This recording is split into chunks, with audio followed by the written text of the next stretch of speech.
नमस्कार. पवित्र पोर्टलची ॲड आलेली आहे शिक्षण विभागामध्ये. महाराष्ट्र शासन शिक्षण विभागामध्ये पवित्र पोर्टलची ॲड 30,000 जागा निघणार आहेत. अरे बाबा हो, त्या पवित्र पोर्टलच्या 2025च्या टॅबमध्ये इतकी तांत्रिक अडचण येत आहे की पूर्ववत प्रक्रियाच होत नाही, OTPच येत नाही. आणि OTPला तासनतास वेट करूनही OTP येत नाही, म्हणजे पूर्ववत प्रक्रिया होत नाही. आणि त्याचा अल्टिमेटल आहे 11 तारखेपर्यंत परीक्षार्थ्याने नोंदणी करायची. मला सांगा 11 तारखेपर्यंत होईल का हो? नाही. तिची मुदत पुन्हा 4 दिवस वाढवतील. पण 4 दिवसात ज्याचे ज्याचे झाले त्याचे झाले, काहींचे होत नाही, काहींच्या प्रक्रिया या तांत्रिक अडचणी आहेत. आणि तुम्हाला सांगतो याच शासनाचा GR आहे की दर 2 वर्षाला पवित्र पोर्टलची परीक्षा घ्यायची.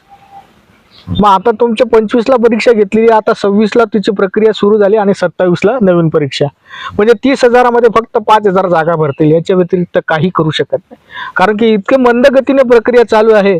तर तुम्हीच विचार करा परीक्षार्थ्यांनो, विचार करा की जागा किती आहेत आणि किती हे करणार आहे. कारण दर 2 वर्षाला परीक्षा घेणार आहे आणि म्हणून आता 27 येणार आहे.